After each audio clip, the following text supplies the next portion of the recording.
Hello student, Gargi tutorial ক্লাসে তোমাদের স্বাগত জানাই।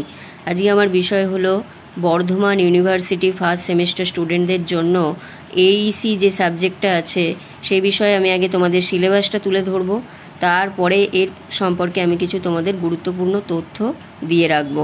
দেখো, এখানে হচ্ছে তোমাদের জানতে হবে তোমাদের সিলেবাসে কি কি আছে।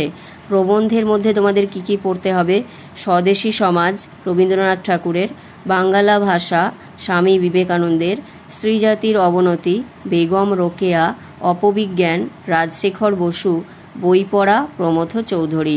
ছোট গল্পের মধ্যে তোমাদের থাকবে শিল্পী রবীন্দ্রনাথ, দেখো ছোট গল্পের মধ্যে হচ্ছে ছুটি, মণিহারা আর বলাই, সবই হচ্ছে রবীন্দ্রনাথ ঠাকুরের।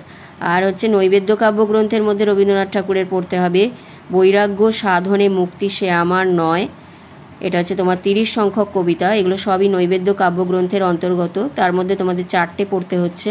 একটা হচ্ছে 30 সংখ্যক কবিতা বৈরাগ্য সাধনে মুক্তি সে আমার নয়। 64 সংখ্যক কবিতা হচ্ছে শতাব্দীর সূর্য আজি রক্ত মেঘ মাঝে অস্ত গেল। আর হচ্ছে 72 সংখ্যক কবিতা চিত্ত যেথা ভয় শূন্য উচ্চ যেথা শির। আর 92 সংখ্যক কবিতা শক্তি দম্ভ স্বার্থলোভ মারির মতো। এইগুলোই হচ্ছে তোমাদের এইসি সাবজেক্টের সিলেবাস। এই সিলেবাসগুলোর মধ্যে থেকে আমি এটা আগেও তোমাদের দিয়ে দিয়েছিলাম। এছাড়া তোমাদের এখানে দেখো বৈরাগ্য সাধনে মুক্তি সে আমার নয় 30 সংখ্যক কবিতাটা, এটা আমি সুন্দর করে বুঝিয়ে দিয়েছি। এটা আমার চ্যানেলের মধ্যে আছে, তোমরা সেটা সার্চ করে বের করে ভালো করে আগে বুঝে নাও, কারণ তোমাদের এগুলো সবই হবে এমসিকিউ টাইপের প্রশ্ন। তাই এগুলো তোমাদের যদি ভালো করে না বোঝা থাকে তাহলে তোমরা কিন্তু এমসিকিউ এর অ্যান্সার দিতে পারবে না। যদি বাছাই করে কয়েকটা এমসিকিউ কোশ্চেন করে চলে যাও তাহলে কিন্তু তাতে তোমাদের হবে না।